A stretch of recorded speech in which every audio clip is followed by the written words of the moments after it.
श्री राम जय जय राम। बोलिए बोलिए। श्री राम जय जय राम। बोलिए सियावर रामचंद्र महाराज की जय। ओम मंगलमूर्तये नमः। गणाधिपतये नमः। वर्णानामर्थसंज्ञानां रसानां छन्दसामपि मंगलानां च कर्तारो वन्दे वाणी विनायकौ। शान्तं शाश्वतमप्रमेयमनघं निर्वाणशान्तिप्रदं ब्रह्माशम्भुफणीन्द्रसेव्यमनिशं वेदान्तवेद्यं विभुं रामाख्यं जगदीश्वरं सुरगुरुं मायामनुष्यं हरिं वन्देऽहं करुणाकरं रघुवरं भूपालचूडामणिं रक्ताम्भोजदलाभिरामनयनं पीताम्बरालङ्कृतं श्यामङ्गं द्विभुजं प्रसन्नवदनं श्रीसीतया शोभितं कारुण्यामृतसागरं प्रियगणैर्भ्रात्रादिभिर्भावितं वन्दे विष्णुशिवादिसेव्यमनिशं भक्तेष्टसिद्धिप्रदं कौशलेन्द्रपदकञ्जमञ्जुलौ कोमलावजमहेशवन्दितौ जानकीकरसरोजलालितौ चिन्तकस्य मनभृङ्गसंज्ञिनौ वन्दे विदेहतनया पदपुण्डरीकं कैशोरसौरभसमाहृतयोगिचित्तं हन्तुं त्रितापमनिशं मुनिहंससेव्यं सन्मानसालि परिपीतपरागपुण्यम् अतुलितबलधामं हेमशैलावदेहं धनुजवनकृशानं ज्ञानिनामग्रगण्यं सकलगुणनिधानं वानराणामधीशं रघुपतिप्रियभक्तं वातजातं नमामि। यत्र यत्र रघुनाथकीर्तनं तत्र तत्र कृतमस्तकाञ्जलिं बाष्पवारि परिपूर्णलोचनं मारुतिं नमत राक्षसान्तकम्। वंशीविभूषितकरान्नोनीरदावात् पीताम्बरादरुणबिम्बफलादरुष्टात् पूर्णेन्दुसुन्दरमुखादरविन्दनेत्रात् कृष्णात् परं किमपि तत्त्वमहं न जाने। भवानी शङ्करौ वन्दे श्रद्धाविश्वासरूपिणौ यव्यां विना न पश्यन्ति सिद्धास्वान्तस्तमीश्वरं कुन्देन्दुधरगौरसुन्दरं मम्बिकापतिमभीष्टसिद्धिदं कारुणिककलकञ्जलोचनं नौमि शङ्करमनङ्गमोचनं। प्रभु समर्थ सर्वज्ञ शिव सकलकलागुणधाम योग ज्ञान वैराग्य निधि प्रणतकल्पतरुणां वैदेही सहिते सुरद्रुमतले हेमैर्महामण्डपे रत्ने पुष्पकमासने मणिमये वीरासने संस्थितम् अग्रे वाचयति प्रभञ्जनसुते तत्त्वं मुनीन्द्रैः परं व्याख्यातं भरतादिभिः परिवृतं रामं भजे श्यामलम्। श्री गुरुचरण सरोज रज निज मन मुकुर सुधार वर्णो रघुवर विमल यशो जोदायक फलचारि सियावर राम। भवानी शंकरौ वंदे श्रद्धा विश्वासरूपिणौ याव्यां विना न पश्यन्ति श्रद्धा स्वान्तस्तमीश्वरम्।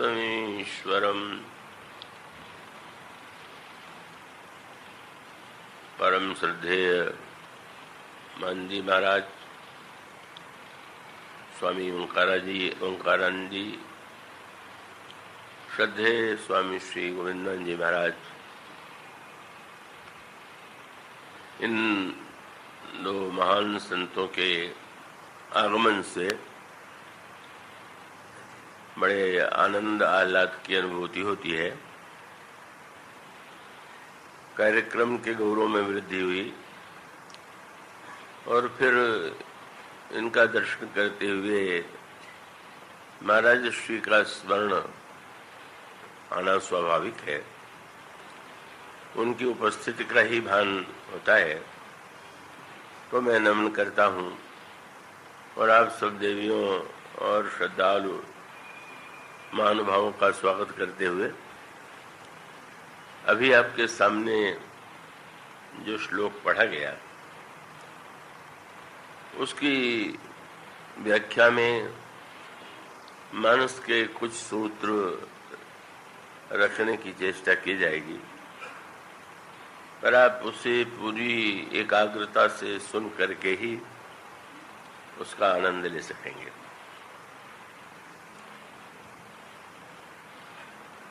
श्री रामचरितमानस की रचना का उद्देश्य है भगवान राम के चरित्र का, भगवान राम की लीला का वर्णन। पर वर्णन करते हुए यदि वे चाहते गोस्वामी जी तो भगवान श्री राम की वंदना से प्रारंभ करते। हमारे परम संत श्री सूरदास जी महाराज जब सूर सागर का प्रारंभ करते हैं तो भगवान कृष्ण की वंदना से उसका श्री गणेश करते हैं। चरण कमल बंदौ हरि राई। तो वहाँ एक पद्धति है और यहाँ गोस्वामी जी ने जब प्रभु के चरित्र का वर्णन किया तो उसके प्रारंभ में बड़े विस्तार से वंदना की और उस वंदना में ऐसा लगता है कि किसी देवी, किसी देवता, किसी चरित्र को, किसी व्यक्ति को, भक्त को उन्होंने छोड़ा ही नहीं। प्रत्येक की वंदना आपको मिलेगी और उसकी पराकाष्ठा यह है कि जब वो संतों के साथ दुष्टों की भी वंदना करते हैं, बहुरी बंद खलगन सत्य भाई, तो मानो दोनों में भिन्नता तो लगती है और उसका तात्पर्य यही है कि एक में अनेक और अनेक में एक। सूरदास जी की वंदना में यदि भगवान कृष्ण की वंदना से प्रारंभ किया गया तो उसका अर्थ है कि भगवान में ही तो सब निवास करते हैं, तो भगवान की वंदना करें तो वो सबकी वंदना हो गई। और गोस्वामी जी इसको इस रूप में प्रस्तुत करते हैं कि जब सब भगवान के ही रूप हैं तो फिर हम सबकी वंदना करते हैं तो भी भगवान की ही वंदना है। तो दोनों की पद्धति में भिन्नता होते हुए भी उद्देश्य तो एक ही है। अब इस दृष्टि से वंदना में जो श्लोक आए हैं उसमें जो क्रम आप देखेंगे तो गणेश जी और सरस्वती, भगवान शंकर और पार्वती, वो महर्षि आदिकवि वाल्मीकि और श्री हनुमान जी, और उसके बाद उन्होंने श्री किशोरी जी, श्री सीताराम जी, श्री जनक नंदिनी सीता की वंदना की, और अंत में भगवान राम की वंदना करते हैं। तो इस तरह से उन्होंने, आप गणना करेंगे तो इसमें 9 की वंदना है। तो 9 का अंक गोस्वामी जी को बड़ा प्रिय है। भगवान श्री राम का तो प्राकट्य ही नवमी के दिन होता है, भक्त की भी नवधा ही है, इसलिए गोस्वामी जी का 9 के अंक के प्रति विशेष अनुराग होना स्वाभाविक है। भगवान कृष्ण की लीला में यद्यपि नवमी को नहीं अष्टमी को जन्म हुआ, और उसका आनंद भी तो लोगों ने नवमी को ही लिया ना। अष्टमी की अर्धरात्र में जन्म होने के बाद भी जब वो जन्म लेते हैं तो उस समय तो नंद वसुदेव और देवकी बंदी, तो उसके जो नंदोत्सव कहते हैं, आनंदोत्सव कहते हैं, जहाँ पर सचमुच लगा कि श्याम सुंदर का प्राकट्य हुआ, वो तो नवमी ही हो सकती है। और इसका भगवान जब भी प्रकट होंगे तो 9 के बिना प्रकट नहीं होंगे। प्राकट्य का आनंद भी 9 में ही निहित है, उसे आप नवधा भक्त कह लें, और 9 की एकरसता की दृष्टि से उस पर विचार करें। तो 9 पात्रों की वंदना तो गोस्वामी जी ने किया, पर उन्होंने केंद्र में किसे रखा? ये जो 9 है, जैसे कई महापुरुष पधारे हैं तो स्वाभाविक रूप से सभी को स्थान देते हैं, सभी का सम्मान करते हैं, पर जिसे हम सर्वश्रेष्ठ स्थान देते हैं उसे बीच में बैठा देते हैं। तो बीच में बैठाने में गोस्वामी जी ने ठीक यही किया। पहले तो श्री भगवती सरस्वती और ब्रह्मा की वंदना, और उस वंदना के बाद उन्होंने भगवान शंकर और पार्वती जी की वंदना, बीच में गुरुदेव की वंदना, और उस वंदना के बाद फिर वाल्मीकि जी और हनुमान जी की वंदना, और अंत में श्री किशोरी जी और श्री राम की वंदना। तो केंद्र में जब उन्होंने गुरुदेव को रखा तो इसका अभिप्राय ये हुआ कि इन सबकी कृपा जो है, जिस केंद्र से मुझे प्राप्त होगी, वह तो गुरुदेव है। मानो भवानी, ये जो वंदना के में गोस्वामी जी गुरुदेव को केंद्र में रखते हैं, उसका तात्पर्य ये है कि यह जो समस्त कल्याण में, ये जो हमें इनके द्वारा जो शक्ति मिलेगी, जो कृपा मिलेगी, वो उसके केंद्र में गुरुदेव है। किंतु गुरुदेव को उन्होंने किस रूप में देखा? और तब वहां पर स्पष्ट है कि उन्होंने गुरुदेव को भगवान शिव के रूप में ही देखा। वंदे बोधमयम नित्यम गुरुम शंकर रूपिणम। गुरुदेव जो है वो साक्षात भगवान शिव के ही स्वरूप है। और इसका अभिप्राय यह हुआ कि गुरुदेव केंद्र में है और गुरुदेव साक्षात शिव के रूप। भगवान शंकर को जो केंद्र में गुरुदेव के रूप में गोस्वामी जी ने रखा, उसके पीछे क्या उद्देश्य है, इसको आप तब उसका आनंद ले सकेंगे जब आप यह प्रसंग मानस में पढ़ते हैं कि महर्षि याज्ञवल्क्य और भरद्वाज, महर्षि भरद्वाज प्रयाग में निवास करते थे, और जैसा कि आज भी वो परंपरा चली आ रही है कि माघ मास में जब मकर में सूर्य आता है तो देश के विभिन्न भागों से महात्मा एकत्र होते हैं, और उस माघ मेले में, चाहे वो कुंभ के रूप में हो, चाहे प्रतिवर्ष मेले के रूप में हो, वो आगमन होता है। और उस प्रसंग में वर्णन यह किया गया कि जब तक मेला था तब तक तो सब लोग आनंद ले ही रहे थे सत्संग का, स्नान का, पर जिस समय सारे तीर्थ यात्री चले गए तो चले जाने के पश्चात महर्षि याज्ञवल्क्य भी बाहर से आए हुए थे, पर उन्होंने निवास किया था महर्षि भरद्वाज के आश्रम में। तो जब महर्षि याज्ञवल्क्य चलने के लिए प्रस्तुत हुए तो भरद्वाज जी ने चरणों को पकड़ लिया और ये कहा कि अब आप थोड़े दिन और रुक जाएं। तो बड़ी अनोखी बात है भाई, आयोजक या की अभिलाषा होती है कि अधिक से अधिक लोग सुने। तो अगर भरद्वाज जी सुनना चाहते थे तो जब इतना बड़ा मेला था तभी प्रश्न करके उसका उत्तर पूछते, पर जब उन्होंने कहा मकर मज्जी गमनहि मुनि वृंदा, तो उसका अभिप्राय है कि महर्षि याज्ञवल्क्य को भरद्वाज जी को ऐसा लगा कि अब जो लोग तीर्थ स्नान के लिए आए पुण्य परक बुद्धि लेकर के आए और वो पुण्य प्राप्त करके धन्य हो गए, पर जिनके हृदय में भक्ति की अभिलाषा है तो भक्ति की अभिलाषा की पूर्ति के लिए राम कथा श्रवण करना है उन्हें, और श्री राम कथा के लिए का वो उसका अभिप्राय है कि अब किन्हीं अन्य लोगों का सत्कार नहीं करना है, अन्य लोगों से कोई व्यवहारिक नाता नहीं रखना है।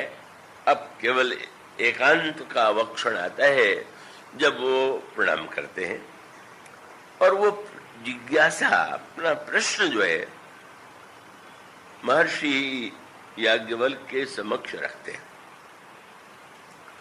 उन्होंने ये कहा कि मैंने सुना है, पढ़ा है कि भगवान शंकर भी निरंतर राम नाम का जप करते हैं, तो मैं जानना चाहता हूं कि ये राम है कौन, क्यों? क्या श्री राम को आप नहीं जानते? कहने मैं जानता तो। एक श्री राम वह है कि जो अयोध्या के राजा दशरथ के पुत्र और वन में जिनकी पत्नी का रावण ने हरण कर लिया और क्रोध उन्हें आया और रावण का वध उन्होंने कर दिया, तो क्या वही ये राम है जिनका शंकर जी जप करते हैं? एक राम अवधेश कुमारा तिनकर चरित विदित संसारा, नारी विरह दुख लेहु अपारा। पत्नी के वियोग में बहुत दुखी हुए, बहुत क्रोध आया, रावण का वध कर दिया, तो क्या यही वो श्री राम है कि जिनके नाम का जब शंकर जी करते हैं? तात्पर्य क्या है? मानो अगर केवल बाहर की दृष्टि से देखें तो ऐसा लगता है कि श्री राम का पत्नी के प्रति बड़ा राग है, बड़ी ममता है, और वो जैसा होता है कि संसार में हमारी कोई प्रिय वस्तु को चुराता है या कष्ट देता है तो अगर हम में सामर्थ्य है तो हम दंड देते हैं। तात्पर्य क्या है? उसमें मूल तत्व यह है, बड़ी अनोखी बात है। रामचरितमानस में भगवान राम भरद्वाज जी के आश्रम में गए ऐसा वर्णन आता है, याज्ञवल्क्य जी के आश्रम में गए ऐसा कभी नहीं वर्णन आता। याज्ञवल्क्य जी और भगवान राम के मिलन का कोई प्रसंग पूरे रामायण में नहीं, और भरद्वाज जी और श्री राम का मिलन हुआ तो फिर स्वाभाविक है कि किसी व्यक्ति से आप मिले हुए हों और एक व्यक्ति के उसके विषय में हम जानने के लिए, ये तो हो सकता है कि किसी का नाम हमने सुना हो और हम यह पता लगावे कि उनका परिचय किससे है, और परिचय करके हम उनसे पूछें कि आप उनके विषय में मुझे कुछ बताइए, पर उल्टी बात हो गई। जिसने देखा, जिसने मिलन जिनसे हुआ, वो ऐसे व्यक्ति से प्रश्न कर रहे हैं जिस व्यक्ति का श्री राम से प्रत्यक्ष रूप से परिचय नहीं।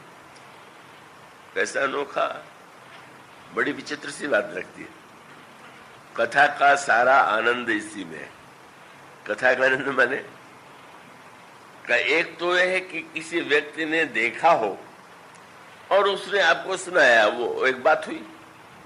पर यहाँ पर एक और प्रसंग की ओर आप ध्यान दें।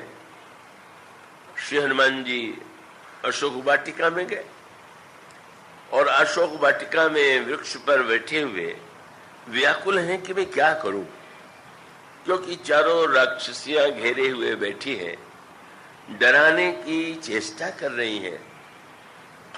उस समय कुछ घटनाएं हुई और जब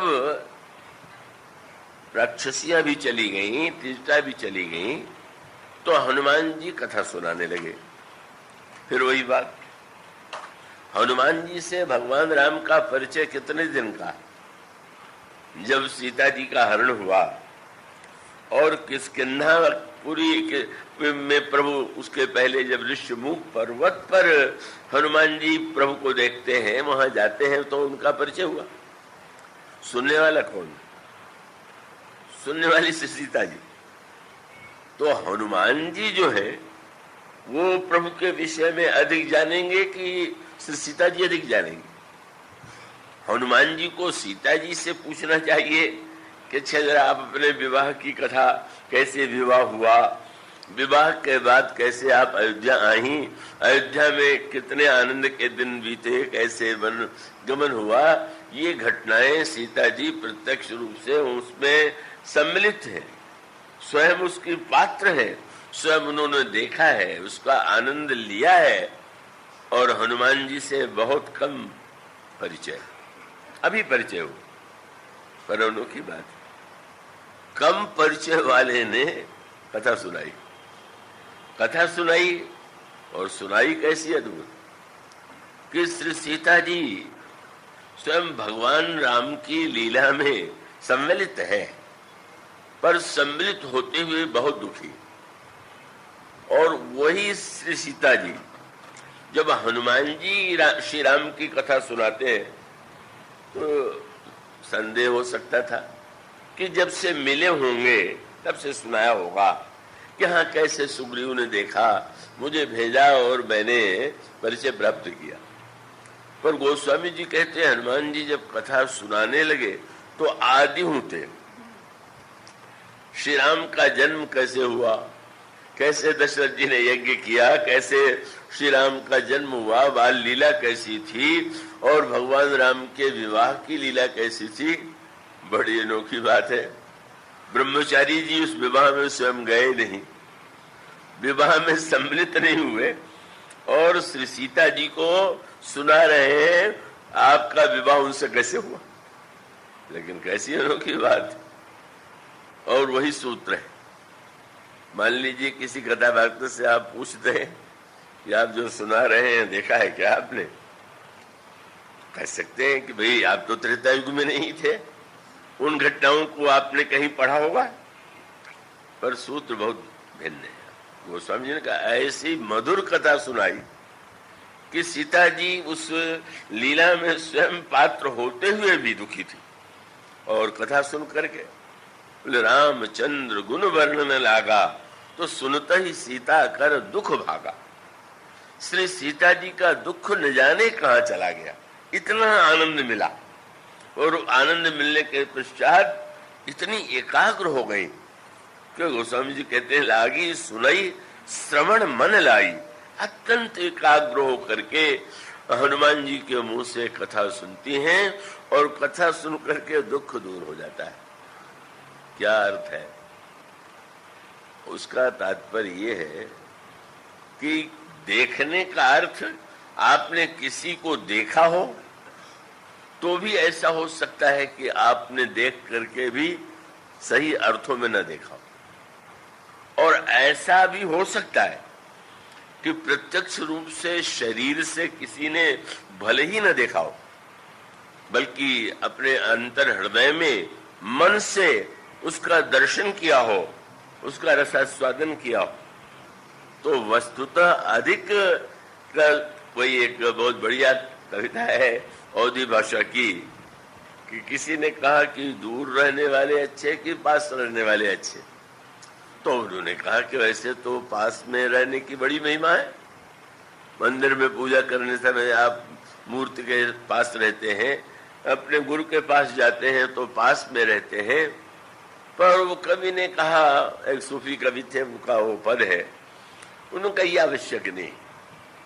कभी कभी उन्होंने दृष्टांत दिया, पंडित व्यास सरस रस पूरी, दूर ते निकट निकट ते दूरी। कभी कभी ऐसा होता है कि दूर से निकट और निकट वाला दूर, एक ऐसे।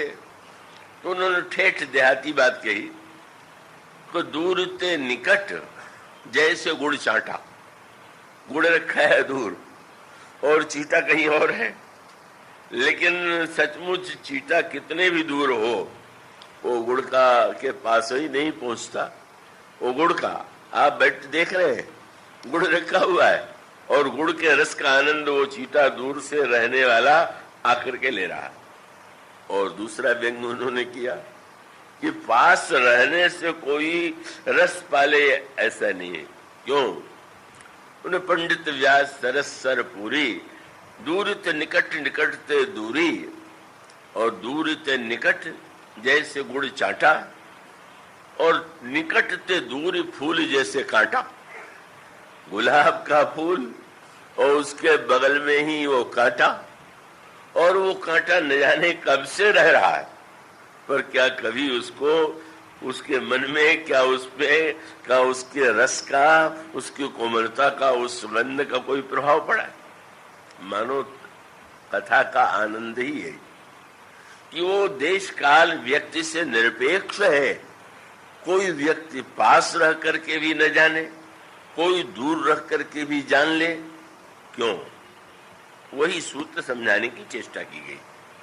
इसका अभिप्राय यह है कि वो जो रस की एक तो वृत्ति है, और रस की वृत्ति के साथ साथ का वो जो व्यक्ति है, उसके मन में अगर वह वस्तु है, उसको आगे चल करके तुलसीदास जी महाराज ने स्पष्ट किया। जब उन्होंने पूछा तो मुस्कुराए याज्ञवल्क्य जी, बोले मैं समझता हूं जो तुम सब कुछ जानते हो, लेकिन कथा सुनने के लिए तुमने मुझसे ऐसा प्रश्न किया है। और इसके बाद उन्होंने भगवान शंकर और पार्वती जी के चरित्र का वर्णन किया, और वर्णन नहीं किया, बड़े विस्तार से वर्णन किया। दो चार पंक्ति में कह देते। अगर आप कोई किसी प्रसंग पर किसी वक्ता से, संत से बोलने के लिए कहें और वो कुछ और कहने लगे, तो अपने को बुद्धिमान समझने वाला कहेगा कि मैंने क्या पूछा है, क्या बता रहे, मैंने कौन से प्रसंग के विषय में पूछा, तो वो नए कहाँ चले गए। तो वो मानो, मुझे याद है हमारे साथ एक पहले ब्रजवासी थे बरसाने के, और बड़े ही विनोदी थे। मेरे प्रति उनके श्रद्धा या स्नेह जो भी कहिए था, तो वो स्वाभाविक रूप से मेरे साथ ही भ्रमण करते रहते थे। उस भ्रमण में वो एक बार बहुत वर्ष पहले बम्बई आए, तो उसमें श्री निकेतन में प्रवचन चल रहा था। अभी जैसे हमारे उमा शंकर जी उससे पहले कहते हैं, वो भी कथा से पहले वो सुनाया करते थे। अब वो जैसा होता है, प्रारंभ में श्रोता बहुत कम होते थे, और बहुत कम, और स्वाभाविक है कि जब कथा प्रारंभ होती है तो अधिक भीड़ हो गई। बड़े विनोदी थे, और मुझसे उन्होंने कहा कि क्या आप समझते हैं कि ये जो भीड़ होती है राम कथा के प्रेमी है? क्यों भाई? कहने लगे कथा के प्रेमी होते तो मैं क्या जहर पिलाता हूं? मैं भी तो राम कथा ही सुनाता हूं। नहीं आते इसका अर्थ है वकालत सुनने आते हैं, कथा वथा सुनने नहीं आते। मैंने बहुत आनंद लिया उनकी बात का।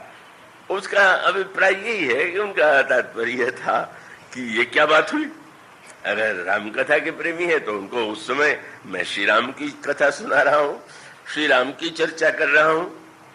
विनोद में भी एक दृष्टि से उन्होंने बिल्कुल सही बात कही।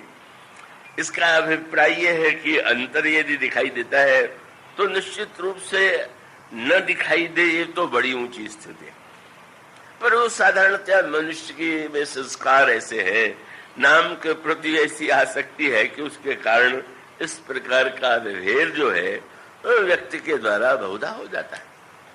किंतु कौ जो कथा का रस है, उनसे मुझसे जो अनोखा संबंध था, बड़ा विनोद में था। और एक बार तो हमारे एक और बड़े योग्य श्रोता थे, वो एक दिन स्वतंत्र उन्होंने आयोजन किया, उनका प्रवचन हुआ। जो आए मेरे पास तो मैंने पूछा कैसा प्रवचन आपको लगा, तो उन्होंने हंस करके कहा कि अब तक तो मैं समझता था कि अन्य वक्ता जो 1 महीने में कहते हैं उसको आप 1 घंटे में सुना देते हैं, पर इनको सुन करके लगा कि जो आप 1 महीने में कहते हैं वो 1 ही घंटे में सुना देते हैं। उनका व्यंग था। कब मान लीजिए कोई व्यक्ति बहुत बढ़िया व्यंजन रखा हुआ हो और बस ठूसना प्रारंभ कर दे, अभी रसगुल्ला है तो वहीं पर समोसा मुंह में डाल दिया, तो परिणाम क्या होगा कि सामने वाला व्यक्ति तो कुछ रस नहीं ले पाएगा। उनका व्यंग यही था कि जो बातें आपसे इन्होंने सुनी है उस बस वो ये सोचे बिना कि क्रम से सुनावे, बस एकदम उसकी अनुभूति कराते। तो कभी कभी वो उनकी बातें विनोद में और उनके संदर्भ से जुड़ करके मुझे अच्छी लगती थी। उसका सूत्र यह है कि कथा का श्रोता और कथा का वक्ता का उसके मूल में एक विशेषता होनी चाहिए। अगर है तो पूरा आनंद लेगा। उसका अभिप्राय यह है कि याज्ञवल्क्य जी से जब महर्षि भरद्वाज प्रश्न करते हैं और वो शंकर जी का चरित्र सुनाने लगे, तो याज्ञवल्क्य जी की बात सुन करके भरद्वाज जी ऊब सकते थे कि मैंने जब इनसे श्री राम के विषय में पूछा तो इतने विस्तार से शंकर जी के चरित्र की कथा की क्या आवश्यकता है, ये तो अनावश्यक ही यानी कहा जा रहे हैं। वो बेचारे एक बार कहने लगे, मैं पंजाब अकेले गया तो अकेले कथा कहते समय एक बूढ़े सज्जन ने बीच में टोक दिया, कहते आप कथा में कभी कलकत्ता, कभी बंबई, कभी दिल्ली, कथा आप क्या कहते हैं। मैंने उनको ये लगा कि वक्ता को तो चाहिए कि वो जिस प्रसंग पर बोल रहा है वही रहे, कहां से कहां।